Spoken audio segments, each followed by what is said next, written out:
todos e a todas, benvidos de novo a Falemos de Literatura. Hoxe imos a chegarnos á figura de autores desa tríada do século XIX que elevou a literatura galega a categoría universal. Manuel Curros Enríquez nace en Celanova, Ourense, no ano 1851. A súa infancia parece ser que non é moi agradable, moi feliz, porque o seu pai, segundo nos contan, era un home bastante violento. El, con apenas 13 ou 14 anos, ten que fuxir da súa casa para escapar da violencia que exercía sobre o seu pai. Primeiro marcha a Ourense, despois marcha a Madrid, é acollido por Modesto Fernández González e ali en Madrid vai seguir a súa preparación, a súa formación. Estudará Dereito e vaise dedicar tamén a colaborar en distintos xornais. Incluso tivo unha estadía no País Vasco, concretamente como correspondente do xornal El Imparcial, e ali ocorre un episodio desgraciado para el que estivo a piques de custarlle a vida. Parece ser que se lle disparou unha arma a un compañeiro, o que o levou a estar un tempo entre a vida e a morte. En 1877 convócase un certame literario en Ourense, no cal se van premiar 3 obras. Unha delas ten que versar sobre un costume tradicional, outro ten que versar sobre unha lenda popular e outro ten que versar sobre un tipo galego. Curros Enríquez, aínda que non é un home ao que lle guste a poesía costumista, el cree que o poeta ten unha función máis social, ten que, de alguna maneira, ter unha postura máis comprometida coa sociedade, preséntase a este certame. E presenta 3 obras que se titulan Unha boda en Inibó, O Gueiteiro e A Virxe do Cristal. Gaña o premio, acada a certa zona, en Ourense, volta para a cidade de Ourense e vai dedicarse a traballar na prensa desta cidade, ademais de acadar un posto de funcionario en Facenda. Os problemas a Curros cheganlle cando, en 1880, publica Aires da miña terra, que será a súa obra máis coñecida e máis universal. Problemas que lle van a afectar a súa vida persoal e o seu traballo. Hai 2 ou 3 textos que o bispo de Ourense considerou sacrílegos naquel momento e proíbe a obra, censura, e incluso a confisca e quere secuestrar os exemplares publicados. Curros é procesado, condénano a 2 anos, 4 meses e un día de cadea e múltano con 250 pesetas, unha cantidade moi importante se temos en conta que estamos no século XIX, estamos en 1880. Afortunadamente recorreu ao Tribunal Superior da Coruña e absolverano. Pero este feito na súa vida vai marcar un punto de inflexión, un antes e un despois, e vai acentuar cada vez máis un carácter un pouco arisco, iso sí, moi coherente e moi consecuente, pero que lle vai carrexar problemas ao longo da súa vida. Un dos poemas, por certo, que foron considerados sacrílegos, é un poema bastante divertido, que se titula Mirando Chao. Entonces o que fai Curros é presentarnos a Deus, xa velliño, no ceo, vai dar un paseo, e como está preocupado de que non lle entren moitas almas polas portas do ceo, ponse a mirar, senta nun banco e ponse a mirar a ver que é o que está pasando nesa terra que el creou, non? E claro, o Deus queda absolutamente horrorizado co que está vendo, co que está vendo. Entonces, realmente o que fai Curros é describir a sociedade tal como está, de pobreza, de injustiza, de falsidade, de mentira, non? E Deus acaba todas as estrofas dicindo: se este é o mundo que eu fixen, que o demo me leve. Parece ser que a clave precisamente no proceso era isto que dicía Deus, é dicir, como Deus pode dicir que o demo me leve, non? Que non deixa de ser, por outra parte, ata divertido. Nestes anos tamén morre a súa nai, coa cal ele estaba moi vinculado, sentía moitísimo afecto por ela, non así, obviamente, polo seu pai, de feito, dedícalle un poema cando morre que titula Ai, que un lamento, non? Dicindo que vai ser agora de min, que a miña nai acaba de morrer. Parece ser que ten problemas familiares, morrenlle 3 fillos, realmente a vida non lle vai moi ben. Ten que marchar de Ourense e volta outra vez para Madrid. E xa con 43 anos decide marchar a Cuba. Antes de marchar a Cuba, un anos antes, réndeselle unha homenaxe en Madrid con motivo da creación do Centro Galego, incluso coroan como poeta, e dicir que de alguna maneira a xente, o pobo, os galeguistas vinculados con el e coa súa figura, pois de alguna maneira réndenlle esa homenaxe merecida. Marcha para Cuba, ali chega nun momento moi conflictivo da guerra con España, el ponse de lado dos cubanos, acaba rifando, acaba enfrontándose ao Centro Galego. El segue sendo coherente, segue sendo consecuente coas súas ideas, o cal evidentemente o leva unha vez máis a sofrir e a ter que soportar problemas de tipo económico e de tipo persoal. En 1904 regresa a Galiza, concretamente regresa a Coruña, parece ser que coa idea de establecerse aquí, aínda que lle renderon unha homenaxe tamén na Coruña, pois parece ser que non houbo posibilidade de quedar aquí e ten que voltar a Habana, onde morre en 1908. Uns días despois da súa morte, repatrían os seus restos mortais, que serán enterrados na Coruña, e o seu enterro será unha manifestación de dor impresionante, o seu féretro será seguido por miles de persoas como nunca antes se vira na Coruña. E realmente, pois, eu sempre digo que Curros Enríquez foi o poeta máis celebrado, máis honrado, máis querido e que levou o que recibiu un funeral á altura do que xe sería, pois non sei, un cantante ou un personaxe mediático. Non podemos esquecer tampouco o labor importantísimo de Manuel Curros Enríquez como promotor da creación da fundación da Real Academia Galega. En canto á súa obra, o primeiro texto que escribiu en galego titúlase Cántiga, é un poema moi coñecido, que está musicado, que é case, digamos, unha composición popular, que se inicia no xardín unha noite sentada, o refrexo do branco luar, unha nena choraba sen trégolas, os desdéns dun ingrato galán. Este inicio de no xardín unha noite sentada que escribiu Curros cando apenas tiña 19 anos, pois acabou versionándose dunha maneira popular nunha noite na eira do trigo, que parece ser que a él lle molestaba moito, pero que realmente tiña moito máis sentido, porque no século XIX é bastante improbable creer que as casas tiveran xardín. Realmente as casas labregas o que tiñan era unha eira. Realmente este poema, que data de 1869, é o primeiro que escribe en galego.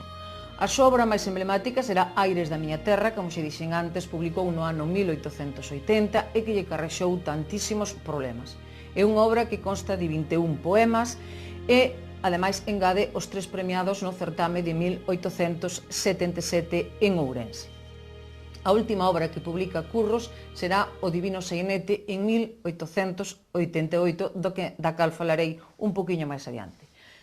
En canto aos aspectos ou a temática fundamental da obra de Curros, en primeiro lugar teríamos que sinalar o seu compromiso con Galiza, o seu compromiso coa súa terra, o seu compromiso coa lingua.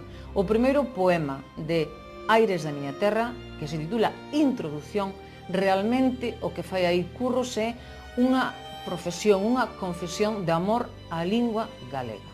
El máis ou menos dinos que é unha contradición nos tempos modernos, claro, nos tempos modernos do XIX, escribir nunha lingua que os diríamos minoritaria.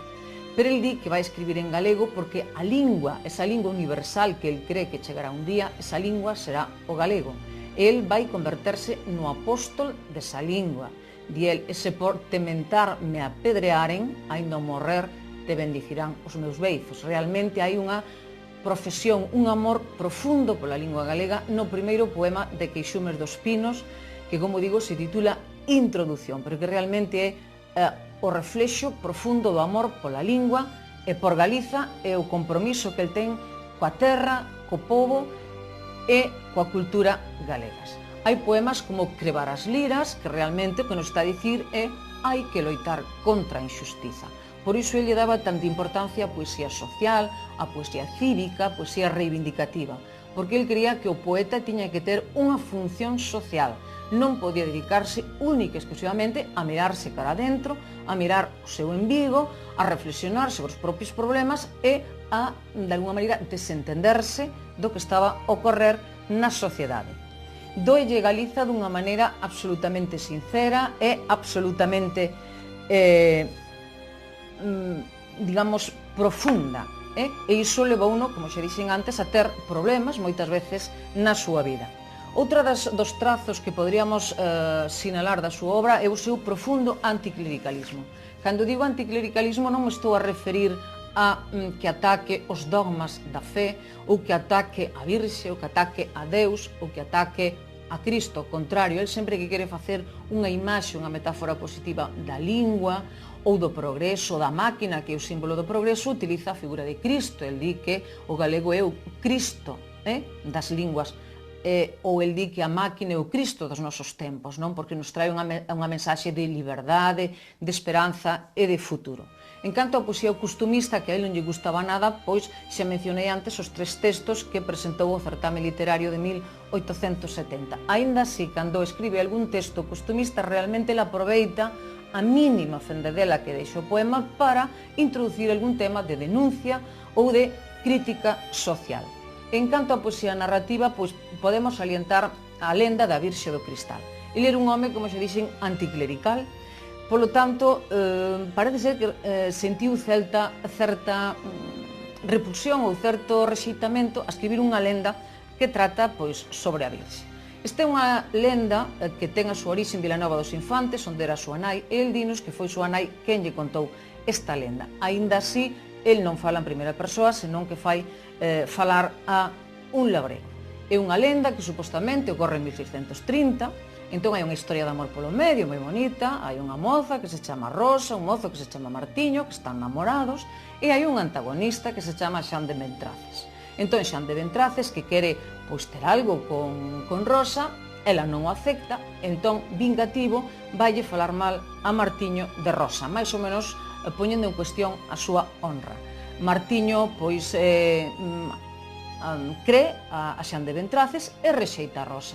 Rosa desesperada, chora e entón apareceselle a Virxe. Apareceselle a Virxe consolándoa e dicindo que non se preocupe, que ela é unha muller virtuosa, e o día seguinte volveselle a aparecer en forma de cristal.